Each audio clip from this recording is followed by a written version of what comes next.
Major announcements from the ARH team this week regarding their plans for 2024, as well as some changes to their format. So let's go over the announcement and talk the implications in today's cast. A huge shout out to our channel members for supporting what we do here. If you want to get involved with the channel and the Dice Commando community, please consider joining as a channel member.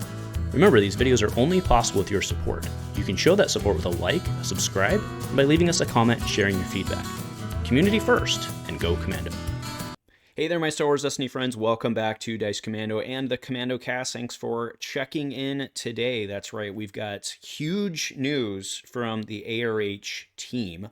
We have, not only do we have 2024 plans, we actually have updates to the format, and we've got balance and errata changes, plus we have, well, not plus, but those 2024 announcements are pretty big, and there's also some conclusions we can draw out of that. So the announcement I'm referring to is right here. So this is coming out of, Casero's, or coming off of Casero's desk.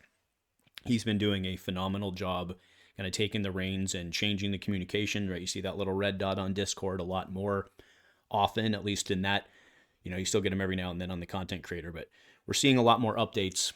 But we've got a lot to talk about here. Now, I'm not going to read the thing because you all are smart human beings and can read. But I do want to go down just in order. The biggest thing from a current play standpoint is Holocron update, right? So they are now restricting cluster missiles and TIE Fighter Squadron. I know this has been one that's been driving some of our folks crazy in terms of this one being repeatable and all that. So the combo here is pretty simple, right? Cluster missiles with the TIE Squadron, because TIE Squadron says after this die is resolved or removed, you can discard to roll it in. And then cluster missiles, what it does is you can chuck the cluster missiles to do 1 damage. Or sorry, you don't chuck the cluster, you chuck the die essentially, right? To blow away 1 damage on everybody. So I actually thought what they might do here was say, after this die is resolved or removed by an opponent, right? Something like that. So because they could have errata changed that. But instead, you just can't play these two together. No big deal, right? So that makes sense, okay? So that's big of in itself. But it's not the biggest part, in my opinion. I think this makes complete sense to do, right? So both cards are still legal and change can play. What I think is a big deal is Luke and Rise Again leaving the reprint list. So Sprinkler Luke, right, has been, like Liquid Snake likes playing him. Liquid Snake's very good. Liquid Snake's a very good player, and good players tend to play the good cards. I mean, if you look at Luke over the history, how many good characters has he paired with and done things with? So I think it makes sense. It was what? It was actually it says it right there. So it was Obi-Wan first, and then it was Yaddle. So, it makes sense. Let's change it up and see what else happens. There are some balance changes below that specifically backfill for that, so I don't know that that's, that much of a concern. Rise Again, I say it's not much of a concern, meaning it's not going to leave people stranded because there's backfill for it. But Luke leaving is very impactful, right? Luke Yaddle's been a thing very recently, okay? Now, if we look at Rise Again leaving, it's also pretty big, in my opinion, because it's not as hard to make money as it used to be back in the olden days. And this is pretty impactful when you have some really good upgrades to be pulling, right? So I think Rise Again going away makes sense, and we'll see what other stuff people run in that spot instead. I don't think that concept's going to go away with Palpatine, right? I don't think the concept goes away. So we'll see what else they run instead. All right. So those two are leaving the reprint list. So they are effectively not legal anymore. Okay. Now the next part of this is, I didn't expect this, but this is kind of cool. So what we have are 6 characters that are getting points changes. Okay. So Luminara drops to 913.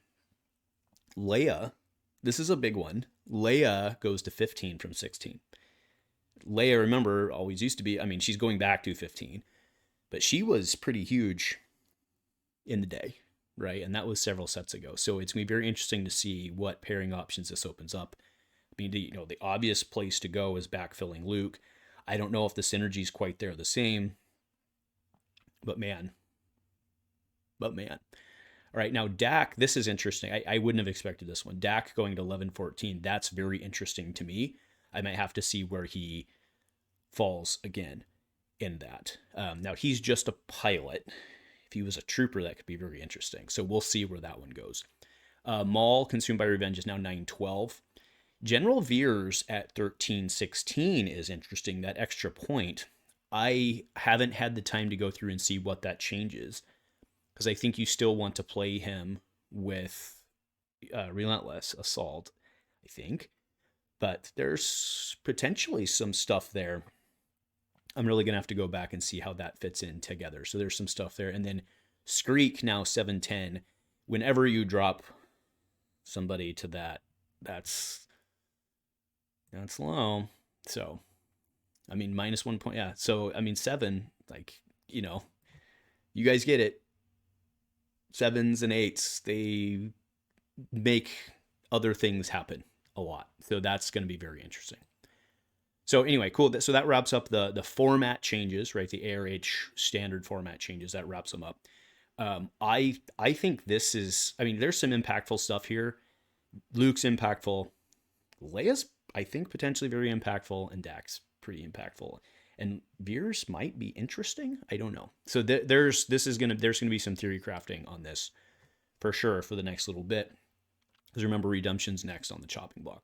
Okay. All right. Next, moving to the community engagement and organized play. We'll just kind of talk through these together. So there's going to be some essentially, you know, live chats, answer, you know, FAQ or not FAQ, but and, you know, round, what do they call, fireside chat type deal, right? So we're going to be doing those. The details are here again. So Maja will be doing Ask the Admins on Tuesday, January 23rd. So that's cool. And then remember, you can always get a hold of Casero on the Discords. All right, so moving on to the organized play stuff. So in-person play, you know, we've covered some of them here. We had Tank on in early December, kind of talking about what they're doing up there. There are a couple, you know, hotbeds for this, right? Obviously, we have the UK. We have what Snake's doing up in Toronto. Again, we have Silver Sun Games. And then the Wookiee family, the Smelly Wookiee family, has been doing stuff out in Lake Geneva as well. So those are kind of the hotbeds. I actually, I believe, isn't there someone in Salt Lake? I can't think of it in the moment, but there's someone over in Salt Lake who's been doing stuff as well. I severely apologize for getting you in the moment. I'm going to remember it as soon as I stop record. But so we have stuff that's going on over there. Maybe not as regularly as like Boston and stuff. But all right, now the local play kits coming back, renewed Prime kits as well. They did not yet announce necessarily what those are going to be, but basically more coming, which I think is expected, but also good to hear, because, you know, they wouldn't have had to do that. You know, they'll eventually, but because neither one of these are actually technically rotating out yet, but the guess would be that the reason they don't want to show you it yet is it's probably based on the next set that's dropping. I think that's a reasonable assumption. So that's exciting to see. Okay. Grand Championships. This is more of a recap of this. Obviously, they're going to be, I would assume they're going to be doing them. But again, people need to make these happen. Right. So this was more just a recap of the ones that we've heard about. And we do see a potential return to Birmingham. So they need to finalize that.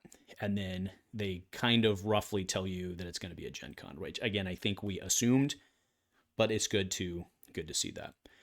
Now, I think a major announcement here is in the online play section, that they are moving back to a free, there's a couple things here. So they're moving back to a free ARH US or America's friendly, I shouldn't say US, say America's friendly one.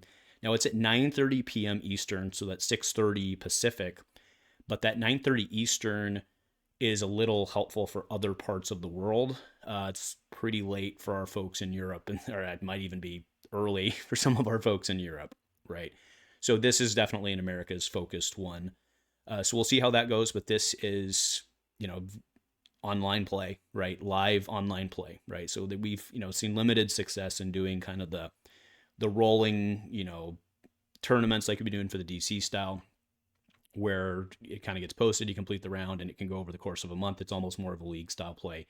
This is they're going to be trying out bringing a actual like live tournament type thing, which has been very, very, very successful with the Echo crew over the history of basically since we went in the pandemic and basically since Destiny went away. Echo's been doing their thing, give or take. I don't know their exact start date, but it's been a very successful program.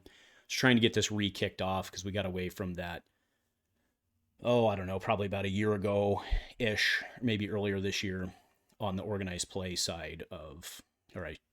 Anyway, you get it, right? It went away, trying to bring it back. They're at least going to be trying to bring it back, okay? And then ARH Monthly League has another change come to it. So again, reminder, the ARH Monthly League is free now.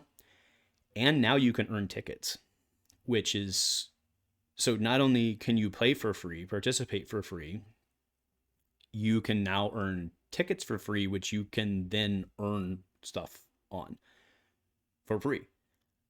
So free. Right? People like that. So that's a huge change. Do keep in mind, right, that this is a community funded event. So if you're going to be taking advantage of that, probably do your Patreon thing would be my recommendation, because we're not a 400 million person community anymore, right? So, but that said, that's pretty exciting.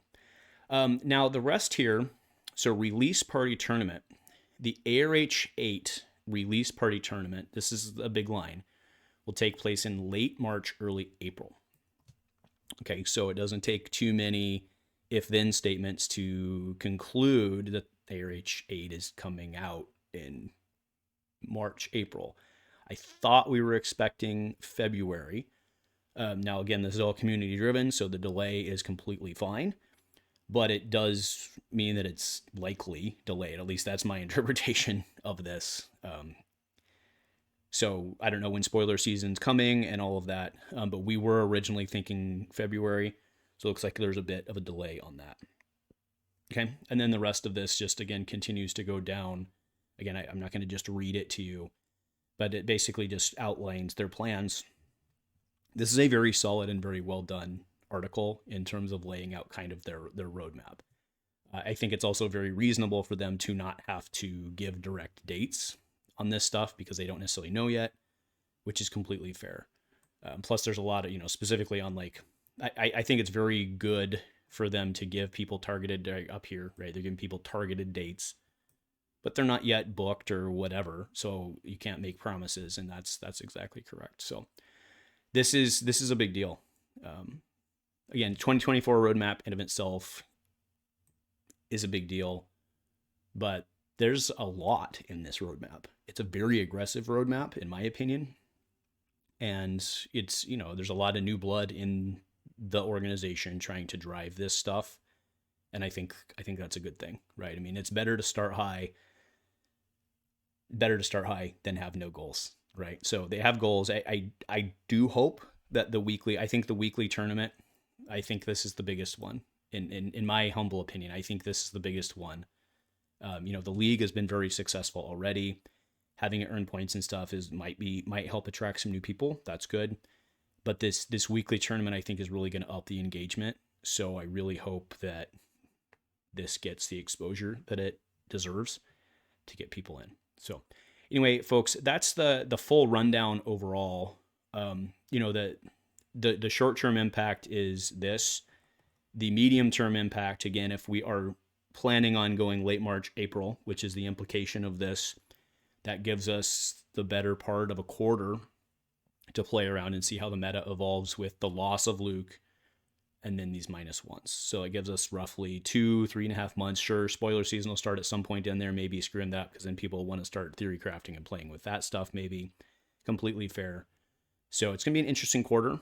It's going to be a very interesting quarter, right, with these changes and then spoilers on the horizon. So something to look forward to for our ARH folks. So anyway, again, I want to thank the ARH team for continuing to do what you're doing. Casero, nicely done on this article. Thank you for giving us a roadmap. I think it was appropriate to not give specific dates, right? Because you're not going to make promises you can't 100% deliver on. I think it was the right thing to do.